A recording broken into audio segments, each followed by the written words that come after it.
The Lord of the Rings is one of the greatest works of literature ever written. Every single word has meaning. And I'm sure if you ask any Tolkien fan what their favorite line is, you'll get a lot of really, really great ones. Like Bilbo, perhaps, saying, "It's a dangerous business, Frodo, going out your door. You step onto the road and if you don't keep your feet, there's no knowing where you might be swept off to." It's such a good line. Or perhaps you love a character who is wise like Gildor, who says, "Elves seldom give unguarded advice, for advice is a dangerous gift, even from the wise to the wise, and all courses may run ill." Or perhaps you're a lover of Gimli when he says, "But I would not have come had I known the danger of light and joy." There are so many good lines. And let me know what your favorite line is in the comment below, and also subscribe to the channel for more of my thoughts as I read through this for the first time in my entire life, and I read a ton of video essays on it. But I think I just came across one of the coolest lines of all time in The Lord of the Rings. And it's just 2 words. The words, "not yet." They're spoken by Frodo in the Morgul Vale, which is where the Witch King lives, and his army is pouring out of the city to march on Osgiliath. It's a really terrifying moment. In this moment, Frodo is overburdened by the ring. He is almost pulled into the city because of it, but Sam saves him. And as they stop for a moment to hide from the army that's coming. And something really bizarre happens in this moment. It's not in the movies, but the Witch King, who was on horseback rather than his beast, stops on the bridge and just senses that something is in his valley. It's like the ring is calling out to him in this moment, and he just knows it's nearby. And this is how the book describes it, and the great line is at the very end of this. "Here, yes, here indeed was the haggard king whose cold hand had smitten down the ring-bearer with his deadly knife. The old wound throbbed with a pain, and a great chill spread toward Frodo's heart. Even as these thoughts pierced him with dread and held him bound as with a spell, the rider halted suddenly, right before the entrance of the bridge. And behind him, all the host stood still. There was a pause, a dead silence. Maybe it was the ring that called to the Wraith Lord, and for a moment he was troubled, sensing some other power within his valley. This way and that turned the dark head, helmed and crowned with fear, sweeping the shadows with its unseen eyes. Frodo waited like a bird at the approach of a snake, unable to move. And as he waited, he felt more urgent than ever before, the command that he should put on the ring. But great as his pressure was, he felt no inclination now to yield to it.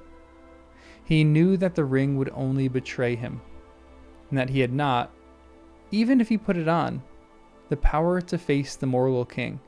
And here is the 2 coolest words in all of Lord of the Rings so far. Not yet.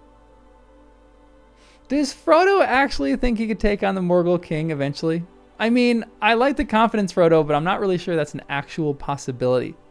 Which leads me to believe in 2 different interpretations on and conclusions onto why Frodo thought that he eventually could take on the Witch King. Now the first, and I think this is probably the more likely, but I'm like 51 versus 49% in favor of this one versus the other one. I'd probably say that Frodo will eventually just gain more power by wielding the ring. This is theory 1. I mean, it is the ring of all rings. And by wearing it, maybe the ring of the Witch King would just acquiesce to the ring of power.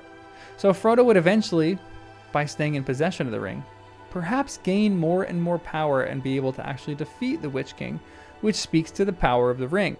Even people who are insignificant and small like hobbits, they might actually be able to gain power by this thing.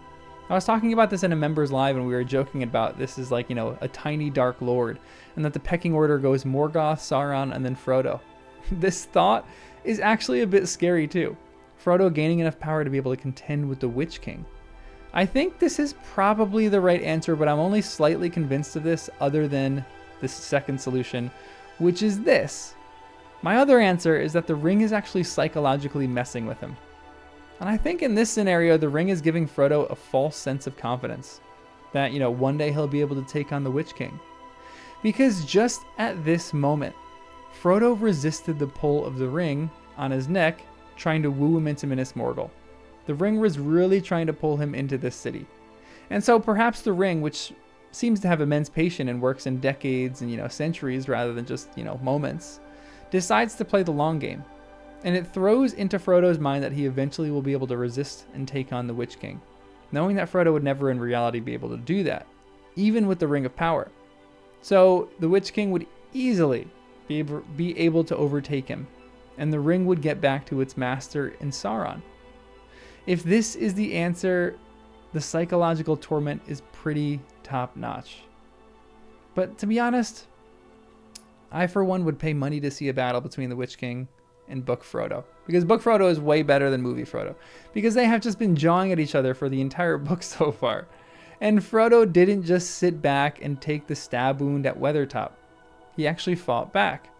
And he resisted the Witch King and all the race by himself at the river before Rivendell. And I would love to see a little cage match between Frodo and the Witch King. Winner takes all. Loser leaves Middle-earth forever. But I'm not sure what other suggestions you might have for this interpretation of Not Yet. Why does Frodo think he could take on the Witch King? Could he in reality? Anyway, make sure you like the video, subscribe for more of my thoughts as I read this for the first time. If you did make it this far, like the video. You can become a member for members-only content and early access to videos. And as always, remember to look toward Numenor that was, and beyond to Elvenhome that is, and to that which is beyond Elvenhome and will ever be. I'll see you in the next one.